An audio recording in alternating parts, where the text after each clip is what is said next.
नमस्कार, स्वागत, अभिवादन आपका। मैं दुर्गेंद्र चौहान हूँ। उत्तर प्रदेश विधानसभा चुनाव के नतीजे आ चुके हैं। 25 तारीख को नई सरकार लखनऊ के इकाना स्टेडियम में शपथ लेगी, लेकिन इसके बाद विधानसभा चुनाव, इसी दरमियान विधानसभा चुनाव के बाद विधान परिषद चुनावों को लेकर सरगर्मी तेज है। नामांकन हो चुके हैं। आज नामांकन पत्र रद्द करने, जांच करने के लिए अंतिम दिन था। 2 ही दल इस चुनाव में, बाकी किसी दल ने, ये स्थानीय निकाय प्राधिकारी के चुनाव हैं, यानी जो इसमें तमाम जो जनप्रतिनिधि हैं, निकायों के जनप्रतिनिधि हैं, वो वोट डालते हैं और ये ठीक ठाक चुनाव होता है। अभी तक समाजवादी पार्टी के लोग इसमें बड़ी तादाद में जीतते रहे हैं, लेकिन इस बार भारतीय जनता पार्टी ने सभी 36 सीटों पर अपने मजबूत प्रत्याशी उतारे हैं। समाजवादी पार्टी ने 34 सीटों पर प्रत्याशी उतारे हैं और 2 सीटें आरएलडी को दी हैं। तो कुल मिला के मुकाबला बड़ा दिलचस्प है। अगर समाजवादी पार्टी की बात करें तो उन्होंने 21 यादवों को उतारा है मैदान में और एक बार फिर यादव और मुस्लिम कॉम्बिनेशन पर भरोसा जताया है, जबकि समाजवादी पार्टी के मुकाबले भारतीय जनता पार्टी ने भी सबसे ज़्यादा टिकट ठाकुरों को दिए हैं। 16 ठाकुर मैदान में हैं भारतीय जनता पार्टी टिकट पर। दूसरे नंबर पर ओबीसी हैं, 9 टिकट दिए गए, उसके बाद 6 ब्राह्मण हैं। तो ये कुल मिलाकर गुणा गणित है। लेकिन नामांकन के दौरान जो घटनाएं हुई, जो दृश्य सामने आए, वो पंचायत चुनाव की यादें ताज़ा कर गए। ये तस्वीरें डराने वाली हैं।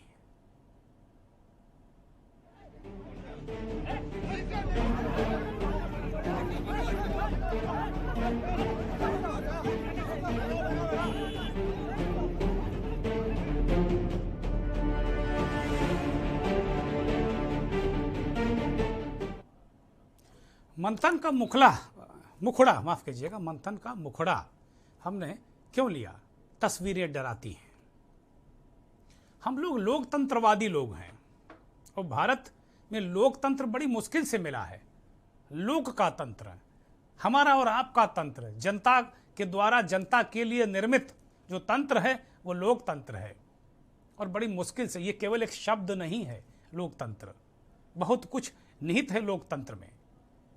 इस तरह के तमाम दृश्य जो हम लोगों ने पंचायत चुनाव में देखे थे, पर्चा फाड़ने, छीनने, पीटने, चीरहरण, महिलाओं की साड़ी खींचने, इस तरीके के जो दृश्य हमने पंचायत चुनाव के दौरान देखे थे, ये दृश्य इस बार भी नामांकन के दौरान देखे गए।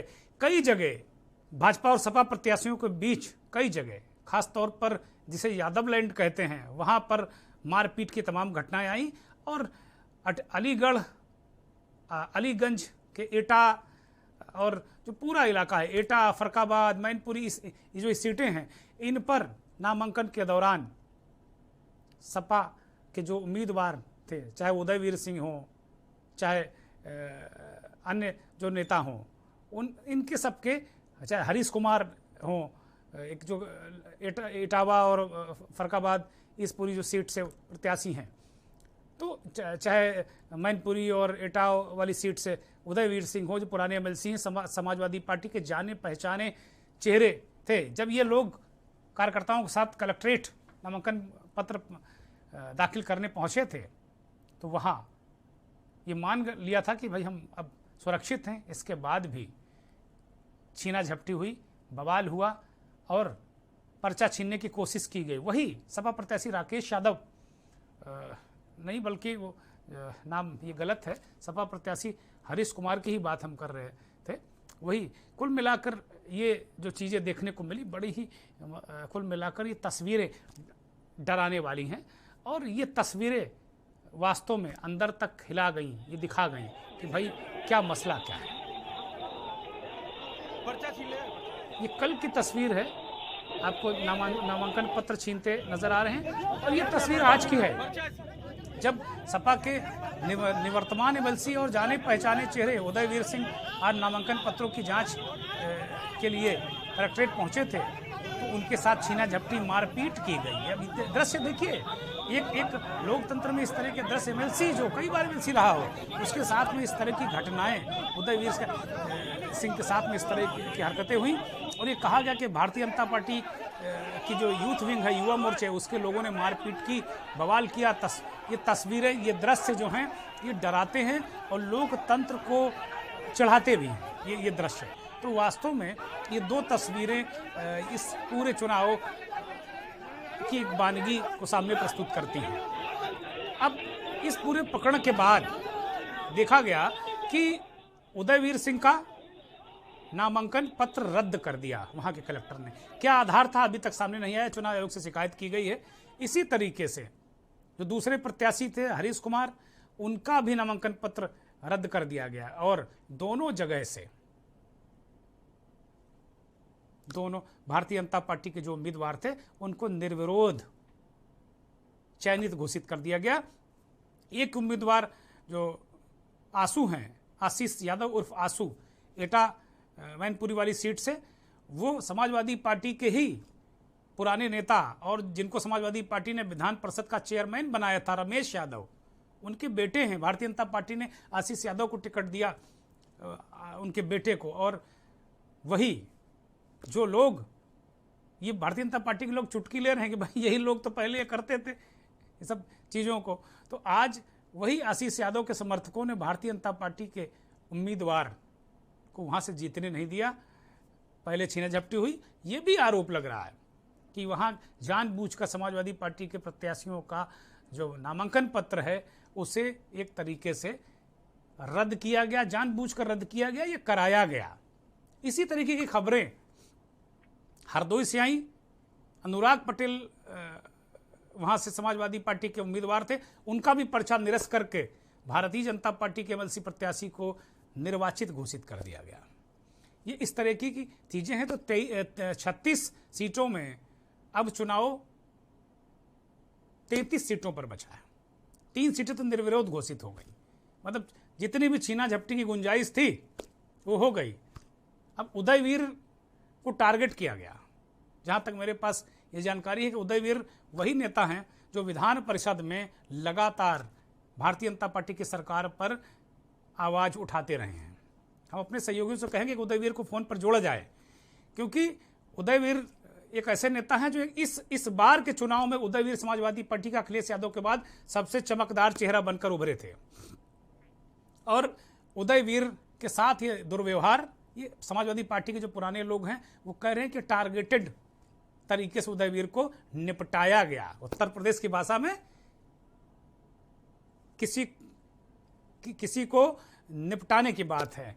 अब अगर पूरे उसमें देखें तो विधान परिषद में जब ये प्रश्नकाल के दौरान ये मुद्दा उठाया था, कोरोना काल के दौरान सरकार की बद इंतजामी का, और उसके बाद और इनसे बाकायदे स्वास्थ्य मंत्री से इनकी झड़प भी हुई थी। और हमने देखा था कि कई बार जब मुख्यमंत्री विधान परिषद में संबोधित कर रहे थे तो उस दौरान भी टोका टाकी हुई और काफ़ी गर्मा गर्म बहस उदयवीर से हुई थी।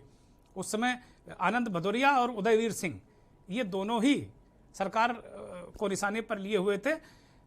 हम ये नहीं कह रहे हैं कि भाई हो सकता है कि कोई ऐसी बड़ी खामी डीएम ने पाई हो, क्योंकि इस लोकतंत्र में डीएम को लोग भूल जाते हैं। सबसे बड़े विज्ञानी डीएम ही होते हैं इस लोकतंत्र की व्यवस्था में। इतने बड़े ज्ञानी विज्ञानी कि कुछ कहने को नहीं, सारा लोकतंत्र का पाठ यही लोग पढ़ कर आते हैं। तो सारे जो अधिकारी हैं ये वास्तव में बड़े ज्ञानी होते हैं और इनको पता है कि भाई क्या मसला है, गड़बड़ी कहाँ है, इनकी कलम वहीं पर जाती है। तो हम ऐसे ज्ञानी विज्ञानी जिलाधिकारियों को नमन करते हैं, क्योंकि अद्भुत है। लेकिन कुल मिलाकर अगर देखा जाए कि भाई ये हुआ क्या, ये क्यों हुआ, किसी को नामांकन पत्र दाखिल करने से क्यों रोका जा रहा है, उसको क्यों छीना घसीटा की जा रहा है। मारपीट, झंझट, बवाल ये अलग चीज़ है। दो गुटों में दो पार्टियों के कार्यकर्ता आपस में लड़ते हैं, झगड़ते हैं, पुलिस कार्रवाई करती है। नहीं झगड़ना चाहिए लेकिन लड़ते हैं। लेकिन सबसे बड़ी बात यह है कि आप नामांकन पत्र नहीं दाखिल करने देंगे, ये तो गलत परंपरा है। इस तरीके की तस्वीरें कभी कभार पहले, चाहे बहुजन समाज पार्टी की सरकार में भी इस तरह की खबरें आती थी कि भाई जिला पंचायत सदस्यों का, क्षेत्र पंचायत सदस्यों का कथित अपहरण कर लिया गया, यानी उनको बंद कर लिया जाता था। इस तरह की घटनाएं पहली बार नहीं है, आम। लेकिन पिछला जो पंचायत चुनाव हुआ उसमें चरम पर दिखा। और अब एमएलसी का जो चुनाव हो रहा है, स्थानीय निकाय प्राधिकारी, उसमें तो शुरू से कहा जा रहा था कि भैया ये तो कैसे होगा चुनाव, बड़ा मुश्किल है, क्योंकि इसमें तो सीधे सीधे दो ही दल मुकाबले में, बहुजन समाज पार्टी और कांग्रेस पार्टी और अन्य पार्टियां हिम्मत ही नहीं जुटा पाई कि वो कोई प्रत्याशी या किसी को टिकट देते। और इसमें कई वो लोग भी हैं जो समाजवादी पार्टी के, मुझे लगता है कई क्या 40% वो उम्मीदवार हैं भारतीय जनता पार्टी की टिकट पर जुड़ रहे हैं, वो समाजवादी पार्टी के ही एमएलसी थे। उनको दल बदल कराकर इस्तीफा दिलाकर भाजपा में शामिल किया गया। अब उन्हें टिकट थमा दिया है पार्टी ने, चाहे नरेंद्र भाटी हो, चाहे रमेश यादव के बेटे आशीष यादव आंसू हों। इस तरह के बहुत सारे लोग हैं जो समाजवादी पार्टी के लिए पहले अपना बाहुबल दिखाया करते थे, अब भारतीय जनता पार्टी के लिए बाहुबल दिखा रहे हैं। भारतीय जनता पार्टी ने पूर्वांचल में भी एक से एक महाबलियों को टिकट दिया है, वो भी बाहुबल दिखाएंगे, अपने चुनाव में दिखाएंगे। अभी जब वोटिंग का नंबर आएगा तो वहां भी धर पकड़ उठा पटक अभी देखने को मिलेगी वोटिंग वाले दिन। लेकिन ये तस्वीरें जो हैं ये बड़ी डराने वाली हैं, ये तस्वीरें डराती हैं, उन लोगों को डराती हैं, और किसी को शायद नहीं डराती होंगी, क्योंकि इस समय जो कोई हरदम सत्ता में रहता है उसको ये सब चीजें लगता नहीं कि कुछ गलत हो रहा है। लेकिन जब वो सत्ता से बाहर होता है और सामने वाला जो सत्ता में होता है वो दूनी ताकत से सब करता है माफ कीजिएगा, तब ये लगता है कि गलत हो रहा है। लोकतंत्र में विश्वास करने वाले लोगों को, अधिकारियों को कम से कम इन चीजों की निंदा करनी चाहिए और कुल मिलाकर ऐसे जो दृश्य हैं वो ना दिखें, यही लोकतंत्र के हित में है। अब फरकाबाद से समाजवादी पार्टी की जिस प्रत्याशी के साथ मारपीट हुई और उन्हें उनका पर्चा खारिज करके भारतीय जनता पार्टी के प्रत्याशी को जिता दिया गया, उनकी पीड़ा को सुनिए। और आपने जो कृत्य देखा वो आपके इस कैमरे में बंद होगा। क्या हुआ अपने शब्दों में बताइए, क्या घटना हुई? जैसे ही हम लोग आ रहे थे तो पर्चा फाइल की पकड़े थे, वो 3 कापियां थी, तो अच्छा रहा कि 3 कापी थी। एक कापी हाथ से ले ली, फाड़ दी और फिर बदतमीजी करने लगे, काफी धक्का की मारपीट जो है, और बड़ी मुश्किल से जो है। और पुलिस जो थी वो मौन होकर के देखती रही। मैं भी 42 वर्ष मैंने नौकरी की, मैं 1975 में भर्ती हुआ था और 2016 में रिटायर हुआ, लेकिन ऐसा पुलिस विभाग में मैंने कभी नहीं किया। मानवता का हमेशा, लेकिन मानवता तार तार हो गई। और पुलिस और हमारे सीओ साहब जो है, सभी लोग जो है, हमको करीब 100 पुलिस वाले थे, लेकिन किसी ने कुछ नहीं कहा और मुंह भरते थे। और आप अभी सपा प्रत्याशी करें भाई, वो खुद पुलिस में रहे हैं, 1975 में भर्ती हुए, अपनी पूरी नौकरी करके वो निकले, लेकिन उन्होंने कभी ऐसा नहीं किया। वो कह रहे हैं पुलिस भी अब अलग हो गई है। वक्त है, बदलता रहता है, लेकिन इतना भी ना बदले कि लोकतंत्र पर लोग उंगलियां उठाने लगे हैं। दोनों जगह, मतलब 3 जगह निर्विरोध निर्वाचन हो गया। ऐसा कौन सा तंत्र है भाई? ये निर्विरोध निर्वाचन की जो प्रक्रिया है ना, इस पे उंगलियां उठती हैं हरदम, चाहे जहां हो। जो बहुमत में होता है, जो प्रचंड बहुमत में होता है, जिसके पास सत्ता होती है, सत्ता का बल होता है, वो चाहे समाजवादी पार्टी रही हो या भारतीय जनता पार्टी, इस तरह के आरोप उस पर लगते हैं। और ये जो दृश्य कि पुलिस, ये खुद प्रत्याशी आरोप लगा रहे हैं कि भाई पुलिस ने अपना काम नहीं किया। ये भी एक चिंता का विषय है कि पुलिस, जो संविधान की शपथ लेकर लोग नौकरी में आते हैं, वो संविधान के बजाय दलों के प्रति प्रतिबद्ध हो जाते हैं, चाहे समाजवादी पार्टी हो चाहे अन्य दल हो, जब जिसकी सरकार रही हो। ये प्रतिबद्धता, इस पर जो भी दल विपक्ष में रहता है वो सवाल उठाता है, लेकिन वही दल जब सत्ता में आ जाता है तो सब कुछ भूल जाता है। देश के जाने माने राजनीतिक समीक्षक राघवेंद्र सिंह जी हमारे साथ जुड़ गए हैं। राघवेंद्र जी, बहुत बहुत स्वागत, अभिनंदन और आभार आपका कि आपने के न्यूज को समय दिया। राघवेंद्र जी, आज विधान परिषद चुनाव को लेकर हम लोग बात कर रहे थे। नामांकन, आज जांच हुई नामांकनों की, कई नामांकन रद्द करके कई बड़े नेताओं को, उदयवीर सिंह उसमें बड़े नेता हैं, उनको एक तरीके से उनका नामांकन पत्र खारिज कर दिया गया और वहाँ जो भारतीय जनता पार्टी का था प्रत्याशी उसको जिता दिया गया। इस तरह की तस्वीरें 3 जगह से आई, तो अब कुल मिलाकर 33 जगह चुनाव बचा है। इस तरीके के चुनावों पर राघवेंद्र जी हमेशा उंगलियां उठती हैं। क्या लोकतंत्र के लिए ये तस्वीरें अच्छी हैं? देखिए, स्वच्छ लोकतंत्र के लिए तो ये अच्छा नहीं है, लेकिन जैसा कि आपने पिछले बसपा के कार्यकाल में भी देखा होगा कि जिस तरीके से परंपरा डाली गई थी और उस परंपरा का निर्वहन करते हुए अन्य जो छोटे क्षेत्रीय दल थे उन्होंने भी उसी तरीके से पैटर्न अपनाया।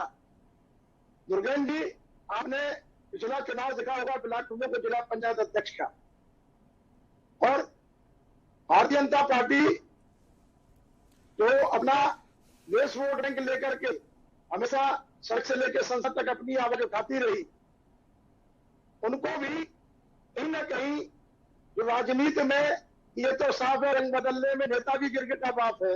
हालांकि गिरगिट सब कार्यसूची से हटा दिया जाए, लेकिन मेरा मकसद सिर्फ ये है कि हर व्यक्ति कोई सपा में शाम को बसपा में आ जाता है, कोई भाजपा में आ जाता है। अभी आपने जो बात रखी है, विधान परिषद के अध्यक्ष रहे हैं श्री रमेश यादव जी, उनके पुत्र आशु यादव जी, और एक वही एरिया में दूसरी एक सीट और भी अंतरा एका मंत्री से, उसमें ओम प्रकाश सिंह जी रहे।